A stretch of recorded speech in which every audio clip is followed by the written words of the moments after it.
이 후보자께서는 지금 모두 발언에서도 말씀하셨듯이 국민을 위한 검찰 개혁, 무거운 짐을 가지고 출발을 하겠다 이렇게 말씀하셨습니다.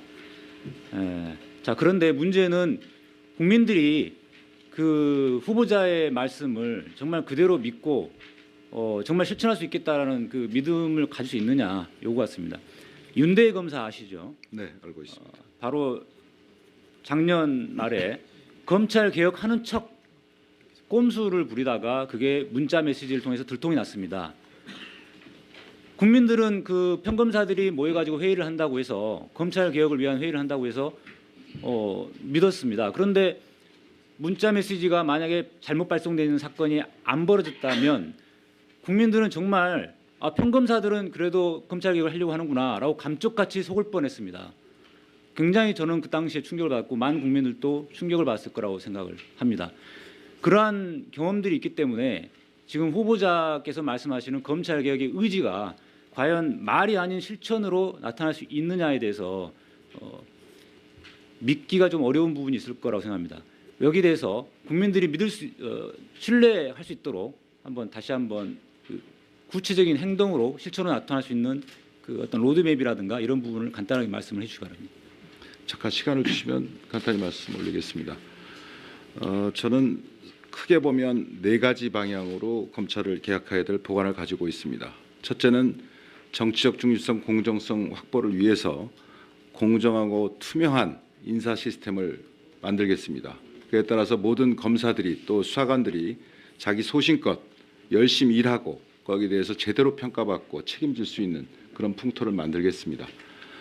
두 번째는 여러 가지 감찰 개혁 방안을 만들어서 종합적으로 추진을 해서 더 이상 국민들이 보시기에 저희 검찰이 자기 식구 감싸게 하고 있고 자기 비리에 대해서는 허술하게 대응하고 있다는 그러한 인식을 불식시키도록 하겠습니다.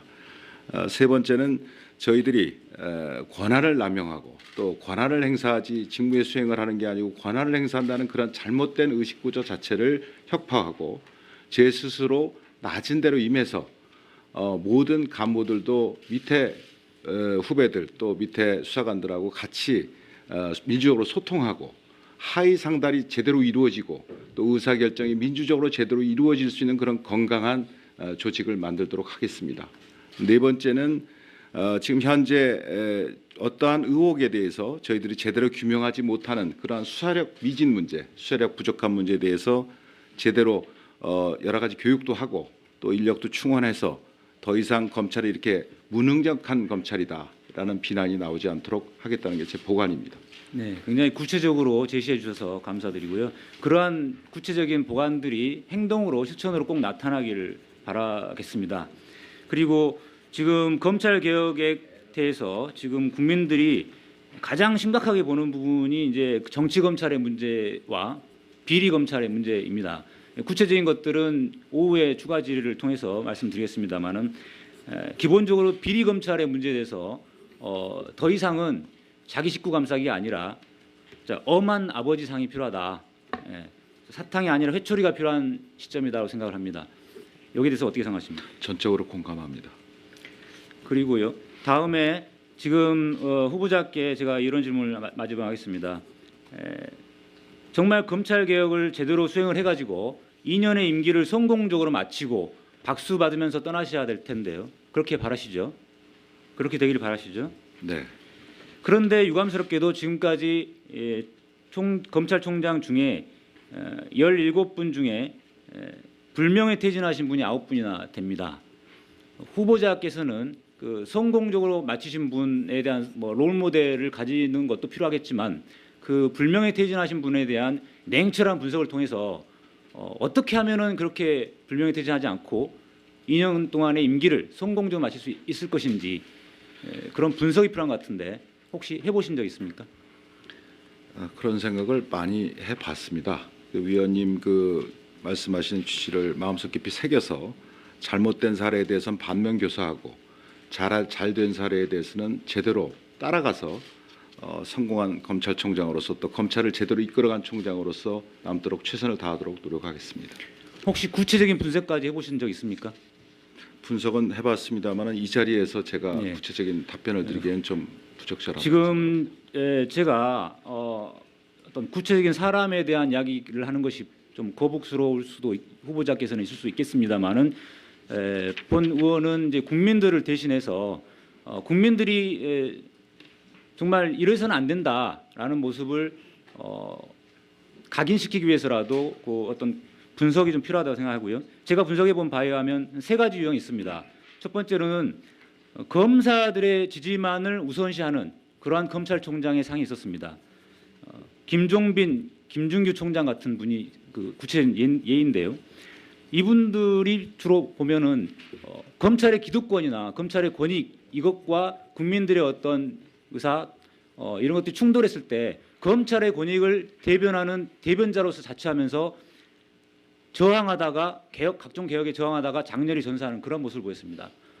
이러한 모습은 국민을 위한 검찰총장이 아니라 검사들의 검사들을 위한 검찰총장이었다고 생각합니다. 두 번째로는 대통령에게 충성하는 대통령의 지지만을 우선시하는 그런 검찰총장의 모습이 있었습니다. 아시다시피 한상대 총장 같은 분이시죠. 다음에 세 번째로는 가족의 지지만 우선시하는 분. 쉽게 말해서 2년의 임기를 무난하게 채우기 위해서 특별히 사건이 안 터지게끔 그냥 자리만 보존하시는 분. 그러니까 결국은 내부 개혁을 소홀히 하다 보니까 각종 내부 사건이 터져가지고 책임지고 사퇴하는 분이 계셨습니다. 그런데 이 세 가지 유형을 보면 결국은 한 가지로 통합니다. 국민을 위한 국민의 지지를 우선시하는 검찰총장이 되지 못하고 검사의 지지나 대통령의 지지나 가족의 지지만 우선시하는 그런 총장이었습니다. 후보자께서는 어떠한 검찰총장이 되기? 저는 모두 발언에서 말씀드렸다시피 무엇보다도 국민이 원하는 검찰, 또 국민이 믿어줄 수 있는 검찰, 그게 저의 소신입니다. 네, 진보정의당 서기호 의원입니다. 오전에 후보자께서 중수부 폐지와 관련해서 답변하실 때 보완이 전제돼서 돼야 이제 폐지할 수 있다 이런 말씀하셨고 이게 지금 언론에도 그렇게 기사화돼 있더라고요. 그런데 이게 폐지 보완과 동시에 혹은 뭐 폐지를 먼저 우선하고 그다음에 보완할 수도 있는 거 아닐까요? 꼭 순서가 보완이 돼야 폐지할 수 있는 겁니까? 가급적 서둘러서 그렇게 보완 조치가 선정이 되고 폐지가 돼야 부패사의 공백이 없을 것이다라는 저의 염려를 말씀드린 겁니다. 그러니까 반드시 뭐 보완이 우선이고 그런 건 아니라는 취지죠. 서둘러야 된다는 서둘러야 된다는 후속 취지시죠. 조치를. 네네. 예. 그 서둘러야 한다는 그 취지의 그 부서는 수사 부서가 아니라 일선청의 특별수사를 기획, 지휘, 지원하는 그런 전담 부서 이걸 말씀하신 거죠. 지금 대검에 있는 형사부, 공안부 그런 파트 역할을 하는 그런 기능입니다. 예, 그 파트의 기능을 하는 그러한 대검의 그 어떤 전담 부서가 신설이 필요하다고 하셨는데 그거는 수사 기능은 담당하지 않는 것이죠. 당연합니다. 예, 그렇습니다. 그 다음에 그 언론 보도를 보니까 특임 검사 제도를 확대해 운영하겠다 이런 말씀도 하셨는데 이 일반 특수 사건을 지청의 특수부에서 처리하고 중대형 특수 사건을 맞춤형 TF로 처리하겠다고 하면서 별도로 특임 검사 제도도 확대 운영하겠다. 이게 좀 약간 모순적으로 보이는데요. 논리적 모순이 좀 있어 보이는데 어떻습니까? 시간을 주시면 예, 간략히 설명을 말씀을 좀 드리겠습니다. 기본적으로 일반 사건들은 지검 특수부를 보강을 해서 수사를 진행을 하도록 하고요. 그다음에 지검 특수부 차원에서 감당할 수 없는 중대형 사건들에 대해서는 규모에 따라서 뭐 고지검장급의 특별수사 본부라든지 또는 뭐 차장검사급의 특별수사 단이라든지 이런 식의 규모형 맞춤형 TF로 운영하겠다는 것이 기본 방침입니다. 기본 방침이고 다만 그 중에서도 보통 99%의 사건은 그렇게 갈 겁니다. 근데 예를 들면 어떤 특정 사건에 대해서 굉장히 정치적으로 민감하고 예민하고 또 공정성까지 의심받을 수 있는 그런 사건들이 예외적으로 있을 수가 있다고 생각을 합니다.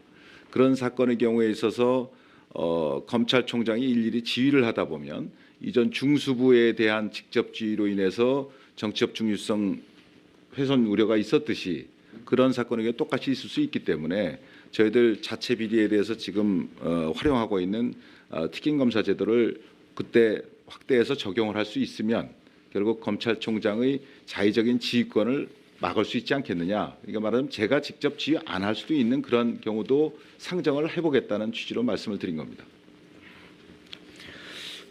그런데 그 특임 검사도 보고만 한다고는 하지만은 임명 자체를 검찰총장이 하시고 그다음에 예산 수사 인력과 예산을 검찰총장이 지원받는 이런 한계가 있지 않습니까? 그건 물론 그렇습니다. 예, 그렇게 되면은 국민들이 볼 때는 이 특임 검사라는 게 뭐 겉으로 보기에만 독립되어 있는 것처럼 보이지 실제로는 검찰총장의 지위를 받는 어떤 관여가 되는 그런 제도로 이해가 되고 그러면 이게 뭐 중수부하고 비슷한 거 중수부처럼 운영될 수 있지 않느냐? 제가 잠깐 예, 말씀드려도 그런 오해가 우려가 있을 수 있을 것 그 같습니다. 오해 때문에 잠깐 설명을 올리면 그렇습니다. 그러니까 이 부분은 지금 현재 감찰 부문의 특임 검사도 검찰총장이 일체 수사 과정에서 관여를 안 합니다. 실제로 그랬습니다. 그리고 그렇게 규정이 돼 있고 그렇게 하면 검찰청 규정 위반이 됩니다. 그래서 결국은 특임 검사를 임명해서 수사를 진행하게 되면 전적으로 특임 검사 책임하에 모든 수사를 진행하고 그 다음에 마지막에 가서 수사 결과만을 보고하되 검찰 시민위원회의 사전 승인을 받도록 되어 있습니다. 그러니까 시민에 의한 통제가 당연한 전제로 되어 있는 게 이 특임 검사 제도입니다. 그래서 결국은 지금 그 정치적 중립성이나 공정성 훼손이 우려되는 어떤 그런 사건의 경우에 있어서는 특임 검사제를 활용한다면 일종의 검찰 내부의 특검 같은 역할을 할 수 있고 또 더 나아가서 시민에 의한 직접적인 민주적 통제도 가능하다. 그런 의미에서 제가 저의 견해를 말씀드렸던 겁니다.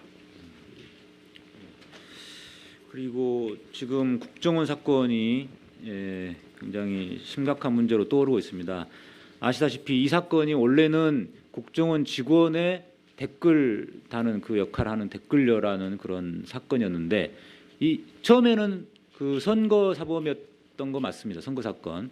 그러니까 공안부에서 처음에 아마 배당을 하신 것 같은데 지금은 국정원장이 스스로 내부 게시판에다가 여러 가지 국내 정치에 개입하는 그러한 내용의 지시사항을 올리고 이런 내용들이 여러 차례 있었다는 게 밝혀지면서 단순히 선거 사범의 문제가 아니라 우리나라 국가 기강을 물랑케 하는 이런 사건이고 그리고 그야말로 유신 시대에 국정원 중앙정보부의 그 국내 정치 공작 정치 이러한로 회귀하는 그런 문제로 대두되고 있습니다. 그렇다면 이거는 이제 단순한 공안 사건에서 이미 확대됐다고 보이거든요.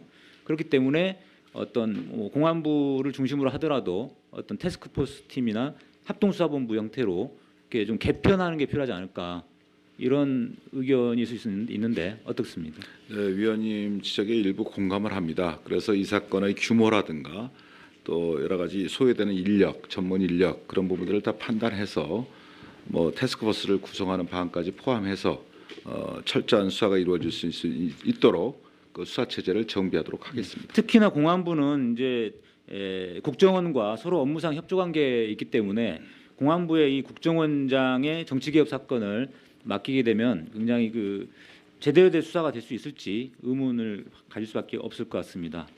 뭐 참고를 해주시기 바라고요. 그 다음에 이 기존의 정치검찰 문제와 관련해서 책임자들에 대해서 신상필벌을 엄격하게 하겠다고 하셨는데 지금 서면 답변서에 보니까 사건 평정위원회 통한 무죄평정 그리고 법무부의 통보, 인사의 반영 조치 이런 노력을 하겠다고 하셨습니다. 여기에 대해서 좀 더 구체적으로 설명을 해주시죠. 제가 그런 서면 답변을 올린 이유는 지금 일종의 정치적인 오해를 받고 있는 또 미흡하다고 판단되는 사건들이 여러 건이 있었습니다. 그래서 그런 부분들에 대해서 하나하나 수사 과정이나 수사 결과에 대해서 살펴보고 옥석을 가려서 시시비비를 가린 다음에 거기에 대해서 인사를 반영해야 된다 그런 말씀입니다. 예, 아까 의원님들 질의 과정에서 과거사에 대한 정리, 반성, 사과에 대해서 검토를 해보겠다는 이야기가 그냥 전향적인 이야기 나와서 굉장히 반갑습니다. 그런데 이제 제가 한 가지 우려가 되는 것은 후보자께서 그렇게 의욕적으로 그렇게 추진을 하려고 하시더라도 일선 검찰에서 묵묵히 일하고 있는 검사분들이 이 부분에 대해서 오해를 하거나 마치 어떤 감정적인 반발을 하게 될 경우에는 후보자가 아무리 그런 생각을 갖고 있더라도 추진하기가 쉽지 않다. 이런 말씀을 좀 드리고 싶습니다. 지금 이 청문회를 보고 있을 우리 검사님들에게도 제가 그래서 당부 말씀 겸해서 드리는데요. 이런 과거사 정리 반성하고 사과하고 하는 부분이 단순히 뭘 잘못했으니까 사과해라 이런 차원으로만 그치는 것이 아니라 아까 위원장님께서 말씀하셨듯이 미래에 대한 다짐의 측면입니다. 검찰이 어떻게 나아가야 될 것인가, 검찰이 수사를 어떻게 해야 되고 국민을 위한 검찰, 국민이 원하는 검찰로 나아가려면 어떻게 돼야 되느냐라는 미래에 대한 방향성을 정함에 있어서 결국은 과거사에 대한 정리, 반성이 통찰이 있어야만 바로 미래에 대한 방향성도 정확하게 나오는 것이다라고 생각을 합니다. 그래서 검찰이 국민으로부터 신뢰를 받고 국민이 원하는, 국민으로부터 지지받는 검찰로 되돌아간다기보다는 그런 검찰로 바로 서기 위해서라도 이러한 서기 위해서 바로 과거사 정리가 필요한 것이다. 그러니까 이런 관점으로 좀 접근을 하신다면 좀 감정적 반발이나 이런 불필요한 소모적인 논쟁 같은 것을 좀 피할 수 있지 않을까 이런 생각이 들고요. 실제로 법원에서도 이용훈 대법원장께서 과거사 정리를 하고 할 때 법원 내부의 판사들이 실제로 좀 약간의 감정 반발이 있었던 건 사실입니다. 그런데 그것이 법원 내부에서도 지지를 받고 국민들로부터 지지를 받을 수 있었던 것은 이용훈 대법원장께서 추진했던 과거사 정리가 단순히 과거사 정리로 그친 게 아니라 법원의 재판의 방향을 정하는, 그러니까 법원의 재판의 방향이 크게 두 가지로 바뀌었지 않습니까? 아시다시피 공판 중심주의, 불구속 재판 원칙, 이 큰 두 가지 흐름으로 정리가 되면서 그 과거사 정리가 같이 이루어졌습니다. 그렇기 때문에 이 부분에 대한 정당성이 확보가 좀 됐었다고 생각을 하거든요. 그래서 과거사 정리에 대한 부분을 접근할 때 반드시 자기 성찰을 통한 미래에 대한 방향성을 정립하는 과정에서 꼭 필요한 것이다. 이렇게 접근을 했으면 좋겠습니다. 제 의견에 대해서 어떻게 생각하십니까? 예, 저 의원님 지적에 일리가 있으시다고 생각합니다. 다음으로 검찰 개혁에 관한 것도 마찬가지인데요. 검찰 개혁에 대한 것도 뭐 막연히 국민들이 굉장히 불신을 갖고 있으니까 뭐 검찰 개혁을 해야 된다 이렇게 의무감으로만 접근해서는 좀 어쩔 수 없이 뭐 따라하는 뭐 이런 형태가 될 수 있습니다. 그런데 이 검찰 개혁을 하는 그 이유도 바로 그런 거죠. 검찰 조직을 흔들려고 하는 것도 그런 시도로 하는 게 또 아니고 검찰 조직을 바로 세우기 위해서 하는 거죠, 결국은. 그래서 검찰 개혁 과정에서 여러 가지 검찰의 기존에 갖고 있던 권한의 집중 또는 권한 남용 같은 것들을 좀 분산하고 견제하는 이런 시스템이 만들 수 있는데 그러한 시도들은 단기적으로는 마치 검찰 조직의 흔들기나 검찰 조직의 손해 보는 것처럼 느껴지고 그렇게 약간의 허탈감을 검사님들이 가질 수 있을 것 같습니다. 하지만 이것은 장기적으로 볼 때 오히려 검찰이 제대로 서고 개별 검사들에게 오히려 혜택이 돌아가는 더 신명나게 일을 할 수 있는 그러한 것이다. 이런 관점으로 좀 접근해야 된다고 생각합니다. 어떻게 생각하십니까? 예, 위원님 말씀대로 검찰 개혁은 미래지향적이고 또 좋은 방향으로 또 더 나아지기 위한 방향으로 가야 된다고 저도 생각을 합니다. 예, 그리고 검찰 비리와 관련한 대책에 대해서 몇 가지 말씀드리겠습니다. 첫 번째로 이번에 작년에 검찰 비리가 연이어 터졌을 때 사실 외부 인사로 감찰부장이 채용이 됐기 때문에 그나마 좀 여러 가지 검사 비리에 대해서 어떤 전향적인 대책들도 나오고 했던 것 같은데요.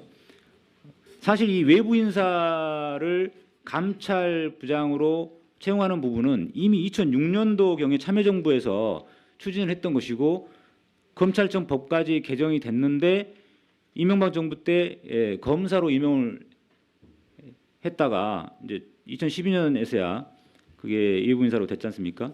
그런데 그 저희가 볼 때는 이 감찰부장 외에도 감찰부에 근무하는 직원 전원을 가급적이면 외부 인사로 공개 모집하는 것이 어떤가 이렇게 제안을 드리고 싶은데요. 어떻습니까? 예, 그 부분에 대해서는 이미 제가 앞서 보고드린 바와 같이 감찰본부의 외부 인사 채용을 확대해야 된다는 것은 제 소신이기도 합니다. 국민들이 볼 때는 제 식구 감싸기, 팔은 안으로 굽는다라는 그런 당연한 상식적인 선에서 검사가 같은 검사를 감찰하고 검사가 검사의 죄를 수사하고 이거는 제대로 된 결론이 나오기 어렵다 이렇게 생각할 수밖에 없을 겁니다. 그래서 반드시 감찰부장 외에도 감찰본부의 직원들에 대해서 외부 인사로 확대 채용을 좀 했으면 좋겠고요. 그다음에 사전 감찰 기능 강화에 대해서 기존에 보면은 이제 언론을 통해서 외부에 알려진 뒤에야 감찰에 착수하는 경우가 많았던 것 같습니다. 사전 감찰, 예방적 감찰이 시행이 돼야 된다고 생각하는데 여기에 대한 어떤 보관 같은 건 있으십니까? 지금 기존의 감찰 파트에서도 암행 감찰 활동이라든지 여러 가지 그 예방 활동을 좀 많이 하고 있습니다. 이미 하고 있는데 상당히 그 부분이 이제 사전 적발이 어렵고 그런 현실적인 한계 때문에 많은 고생들을 하고 있습니다. 그래서 그 부분에 대해서는 천상 지휘 책임을 강화시켜서 사전에 예방하지 못한 지휘 책임도 물어야 그 부분이 좀 더 강화될 수 있다는 보관을 가지고 있습니다. 1분만 더 드리죠. 네. 예, 마지막으로 한 가지만 더 질의하겠습니다. 후보자께서 서면 답변에서도 비리 검사의 변호사 등록 제한을 하겠다 이런 말씀하셨는데요. 혹시 구체적인 뭐 안 같은 거 있으십니까? 결국 그것은 변호사법 개정 문제이기 때문에 국회에서 논의돼야 될 문제라고 생각을 합니다. 예. 저희가 마침 그 작년 검사 비리가 연이어 터졌을 때 저희 의원실에서 변호사법 개정안을 발의를 한 상태인데요. 이게 이제 예를 들면은 직무와 관련 없는 경우 없는 비위 행위에 대해서는 등록에 제한이 없었는데 그 직무와 관련 없는 그 비위에 대해서도 등록 심사를 받도록 이렇게 바꾼다든지 그다음에 등록심사위원회 구성에서 현직 판사, 검사, 정관 출신 변호사를 최대한 배제한다든지 이러한 내용의 개정안을 저희가 발의한 상태입니다. 이 부분에 대해서 나중에 법안 심의 때 한번 잘 검토를 해주시기 바랍니다. 네, 신중히 검토해 보겠습니다. 이 후보자께서는 지금 모두 발언에서도 말씀하셨듯이 국민을 위한 검찰 개혁 무거운 짐을 가지고 출발을 하겠다 이렇게 말씀하셨습니다. 자 그런데 문제는 국민들이 그 후보자의 말씀을 정말 그대로 믿고 정말 실천할 수 있겠다라는 그 믿음을 가질 수 있느냐 요구 같습니다. 윤대혜 검사 아시죠? 네, 알고 있습니다. 바로 작년 말에 검찰 개혁하는 척 꼼수를 부리다가 그게 문자 메시지를 통해서 들통이 났습니다. 국민들은 그 평검사들이 모여가지고 회의를 한다고 해서 검찰 개혁을 위한 회의를 한다고 해서 믿었습니다. 그런데 문자 메시지가 만약에 잘못 발송되는 사건이 안 벌어졌다면 국민들은 정말 평검사들은 그래도 검찰 개혁을 하려고 하는구나라고 감쪽같이 속을 뻔했습니다. 굉장히 저는 그 당시에 충격을 받았고 많은 국민들도 충격을 받았을 거라고 생각을 합니다. 그러한 경험에 대한 롤 모델을 가지는 것도 필요하겠지만 그 불명예 퇴진하신 분에 대한 냉철한 분석을 통해서 어떻게 하면은 그렇게 불명예 퇴진하지 않고 2년 동안의 임기를 성공적으로 마칠 수 있을 것인지 그런 분석이 필요한 것 같은데 혹시 해보신 적 있습니까? 그런 생각을 많이 해봤습니다. 그 위원님 그 말씀하시는 취지를 마음속 깊이 새겨서 잘못된 사례에 대해서는 반면 교사하고 잘 된 사례에 대해서는 제대로 따라가서 성공한 검찰총장으로서 또 검찰을 제대로 이끌어간 총장으로서 남도록 최선을 다하도록 노력하겠습니다. 혹시 구체적인 분석까지 해보신 적 있습니까? 분석은 해봤습니다만 이 자리에서 제가 예. 구체적인 답변을 드리기에는 좀 부적절합니다. 지금 제가 어떤 구체적인 사람에 대한 이야기를 하는 것이 좀 거북스러울 수도 후보자께서는 있을 수 있겠습니다만은 본 의원은 이제 국민들을 대신해서 국민들이 정말 이래서는 안 된다랐습니다. 그리고 지금 검찰 개혁에 대해서 지금 국민들이 가장 심각하게 보는 부분이 이제 정치 검찰의 문제와 비리 검찰의 문제입니다. 구체적인 것들은 오후에 추가 질의를 통해서 말씀드리겠습니다만은 기본적으로 비리 검찰의 문제에 대해서 더 이상은 자기 식구 감싸기가 아니라 엄한 아버지 상이 필요하다. 사탕이 아니라 회초리가 필요한 시점이라고 생각을 합니다. 여기에 대해서 어떻게 생각하십니까? 전적으로 공감합니다. 그리고요. 다음에 지금 후보자께 제가 이런 질문을 마지막 하겠습니다. 정말 검찰 개혁을 제대로 수행을 해가지고 2년의 임기를 성공적으로 마치고 박수 받으면서 떠나셔야 될 텐데요. 그렇게 바라시죠? 그렇게 되기를 바라시죠? 네. 그런데 유감스럽게도 지금까지 검찰총장 중에 17분 중에 불명예 퇴진하신 분이 9분이나 됩니다. 후보자께서는 그 성공적으로 마치신 분 자기 비리에 대해서는 허술하게 대응하고 있다는 그러한 인식을 불식시키도록 하겠습니다. 세 번째는 저희들이 권한을 남용하고 또 권한을 행사하지 직무의 수행을 하는 게 아니고 권한을 행사한다는 그런 잘못된 의식 구조 자체를 혁파하고 제 스스로 낮은 대로 임해서 모든 간부들도 밑에 후배들 또 밑에 수사관들하고 같이 민주적으로 소통하고 하위 상달이 제대로 이루어지고 또 의사결정이 민주적으로 제대로 이루어질 수 있는 그런 건강한 조직을 만들도록 하겠습니다. 네 번째는 지금 현재 어떠한 의혹에 대해서 저희들이 제대로 규명하지 못하는 그러한 수사력 미진 문제, 수사력 부족한 문제에 대해서 제대로 여러 가지 교육도 하고 또 인력도 충원해서 더 이상 검찰이 이렇게 무능력한 검찰이다라는 비난이 나오지 않도록 하겠다는 게 제 보관입니다. 네, 굉장히 구체적으로 제시해 주셔서 감사드리고요. 그러한 구체적인 보관들이 행동으로 실천으로 꼭 나타나기를 바라겠습니다. 있기 때문에 지금 후보자께서 말씀하시는 검찰 개혁의 의지가 과연 말이 아닌 실천으로 나타날 수 있느냐에 대해서 믿기가 좀 어려운 부분이 있을 거라고 생각합니다. 여기에 대해서 국민들이 신뢰할 수 있도록 다시 한번 그 구체적인 행동으로 실천으로 나타날 수 있는 그 어떤 로드맵이라든가 이런 부분을 간단하게 말씀을 해주시기 바랍니다. 잠깐 시간을 주시면 간단히 말씀 올리겠습니다. 저는 크게 보면 네 가지 방향으로 검찰을 개혁해야 될 보관을 가지고 있습니다. 첫째는 정치적 중립성, 공정성 확보를 위해서 공정하고 투명한 인사 시스템을 만들겠습니다.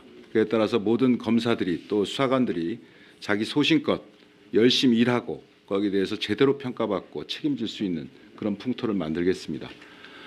두 번째는 여러 가지 감찰 개혁 방안을 만들어서 종합적으로 추진을 해서 더 이상 국민들이 보시기에 저희 검찰이 자기 식구 감싸기 하고 있고